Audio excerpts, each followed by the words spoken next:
Masasabi mo na malinis ang pagkapanalo mo bilang mayor, tama po ba? Yes po, Your Honor. Sa pagkakaalam mo rin po ba, minahal ka ng mga residente ng Bamban-Tarlac?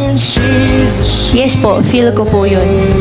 At sa pagkakaalam mo rin po ba, kahit na ngayong iniimbestigahan ka sa Kongreso at sa Senado, mahal ka pa rin ng mga residente ng Bamban-Tarlac? Tingin ko po, opo. Baby, I am a wreck when I'm without you.